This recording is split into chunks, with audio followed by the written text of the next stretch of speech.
What's going on YouTube? This is ParkerLad88 coming at you with another video. Today I've got another deck profile for you guys featuring my Predaplants, my take on Predaplants anyway, but it has a little twist to it. We decided to throw in an Invoked engine and it actually turned out to be pretty fun. So I just want to go ahead and show you guys my deck profile. Let's get started.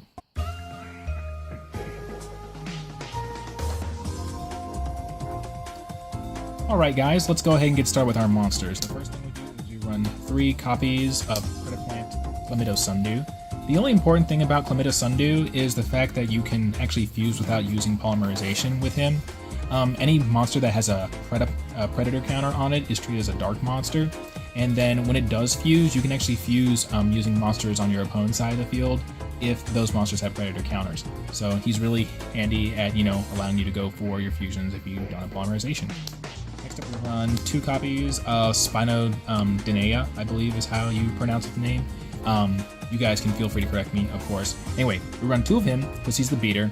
He has a nifty effect that lets you special summon Predaplant monsters from your deck when you do battle with them if those monsters have predator counters, and he actually spreads predator counters, which is pretty handy on normal summon or special summon.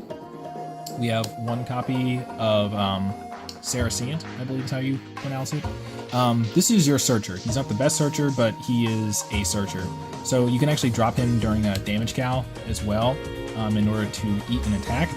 And then whenever he is sent to the graveyard via card effect or by battle, then you get a search of a predator card. So you can search for the spells, or you can search for your other monsters if you need it.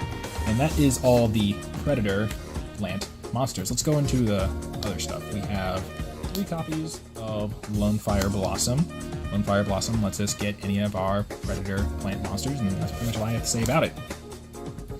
Moving into the Invoked engine, we have 3 copies of Alistair the Invoker. You guys know what this guy does. He searches you out your invocation, and then he also buffs your fusions during either player's turn, so you can drop them versus multi-battle phase control.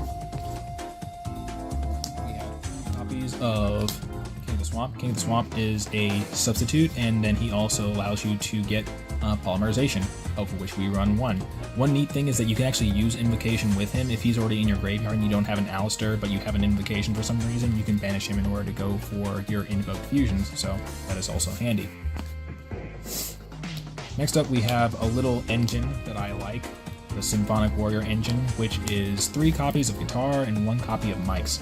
So this, I believe, is going to be like Brilliant Fusion Seraph Knight 2.0. I think it's much better because you're not forced to run all those dead cards like extra Brilliant Fusions. You don't have to run like Gem Knights that can be dead cards in your hand. You would think that this guy would be dead in your hand, but he's not, and I'll explain why. So, first of all, let's talk about Guitar. So, Guitar, you put him in the Pendulum Scale, and you can toss 1 card from your hand to special summon a Symphonic Warrior from your deck. So, you use it to get him. He says whenever he's normal summoned or special summoned, you get an extra normal summon of absolutely anything you want.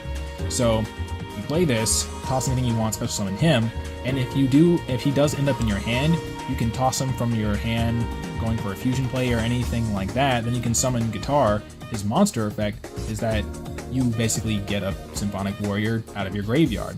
So if he's in your hand, toss him, summon Guitar, get him back, and you still get the extra normal summon, which is pretty cool. I think it's a much more efficient engine in giving you that extra normal summon, and he will return.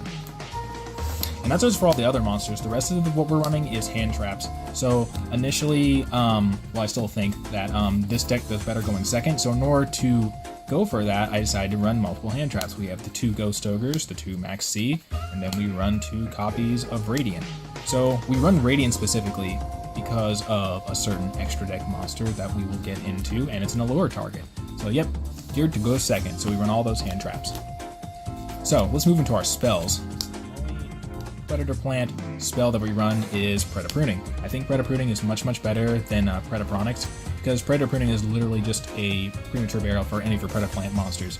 No cost paid to maintain it, no hindrances on their effects or anything, and then you can activate this as much as you want. You can just Predapruning, and get your monsters out, even your fusions, and no negative drawbacks to them or anything like that. Helps you go for Xyz plays and other fusion plays, all that good stuff. We have 3 copies of Magical Meltdown to search out our Alistairs and say, our opponent can't interrupt us when we fuse and stuff. 2 copies of Lure Darkness. I'm not running 3, I'm only running 2. This is all I can muster for this deck. I feel like I don't really need 3, I think 2 is just fine. We have one Invocation. The only reason why we run one is because I don't have two. If I had two, I would run two, because there are plenty of situations where I'd rather open with this, fuse with it, summon Alistair, get this back, or just search for another one, or if I have an Alistair in hand already, fuse with the Alistair, use the Alistair to get it back, normal summon the Alistair, get another one, and go for another fusion play or something like that. But anyway, so we just have one of this. One Polymerization for our King of the Swamp targets. There are times where I just want a hard fuse, so one Polymerization. One copy of Twin Twister, one copy of Soul Charge, one copy of Dark Hole, and one copy of Instant Fusion. Just like another deck that I'll get into, my Red Eyes deck, I only like running Twin Twister at 1 because I can't really benefit from Twin Twistering, and sometimes I don't always want to discard stuff, so I don't want to see Twin Twister too much. Soul Charge is for the Lone Fire Blossom, so I can, go for fusion plays and some synchro plays. Dark Hole, because it's Dark Hole, helps me fight against Zodiac and stuff. And then the one Instant Fusion for your Norden plays and stuff like that. And then these two traps. Still need a couple traps, so two of the best traps. Into the extra deck. We start off with my favorite fusion. My gosh, my favorite fusion. Predaplant, Chimera, Rathlesia. This guy is pretty sick-tastic. So Predaplant, Chimera, Rathlesia has lots of different effects, but the main effect is his banishing effect. So one fun combo I like to do is, like for instance the reason that we run Radiant, is that Predaplant, Chimera, Rathlesia can only banish monsters with levels equal to or lower than itself. That's what the Predator counters are for. It helps synergize with that, and that's why we run Radiant. Radiant's a 7, so I can drop Radiant on their side of the field, summon this thing, and then banish the Radiant. And if I don't want to banish, I can just straight attack over it if I want to, because if Attack Declaration is involved with this card, or if this card is involved in Attack Declaration, so if my opponent declares an attack, then I can make this gain 1,000, make my opponent lose 1,000. So not only does it have spot removal, it can beat over things, jumping up to a nice 35. And if that wasn't enough, when it dies, during the next standby phase, you get any fusion spell or polymerization spell, so you can use it to grab instant fusion, or polymerization if you really, really want to. One Starving Venom, because this is Predaplants for the most part, so we run the one copy of Starving Venom. Starving Venom has the ability to copy monster effects. It has the ability to gain attack for one of your opponent's special summon monsters, I think, and then when it dies, it blows up special summon monsters. So run it because it's Predaplants, gotta run it.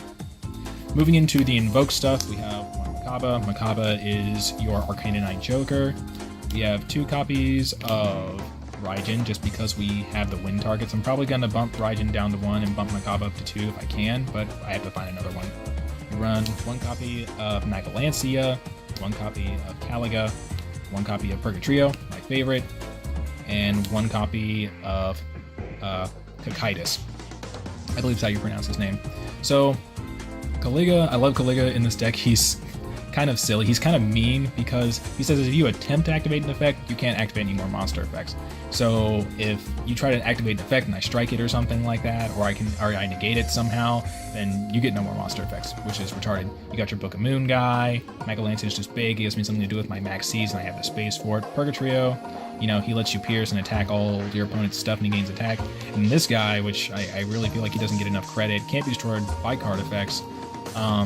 Can't be targeted by card effects, and then he can attack while in defense mode, and he has 1800, so he's pretty solid. Gives me something to do with my King of the Swamps. So that just doesn't for all our Invoked guys. With one Norden for the instant. Then moving into our Xyz, you didn't see these. Moving into our Xyz, we have one Castell and one Dweller. I was running the Utopia package as well, but I kind of wanted to make extra space for more options, and because, Invoked are a thing, I think that just makes Magalancia a better choice. Just so I can banish those Momo rats. Those rat peers, whatever. Anyway, so two of the best Xyz, Dweller and Castell, and then the last two things we run are Clearwing, Synchro Dragon, so that we can instant fusion and bring back one of our Ghost Ogres to go for it, and then we run Hot Red Dragon Archfiend. The reason why we run Hot Red is because we don't have Scarrite. I got rid of all my Scarrites before I realized I could actually play this in something, but he's the next best thing, destroys all attack resistant monsters, which is good because sometimes there are monsters that Scarrite can't get over, because its destruction effect only kills things that are weaker than it. This just kills everything in attack mode. Granted, he's the only one that can attack after he does it, but he's still decent. And that does it for my Predaplant Invoked deck. So let me know, guys, what you think. of this deck. I'd like to hear your opinions about it, and I'll be back at you later with future videos. This is Parker Lad, out.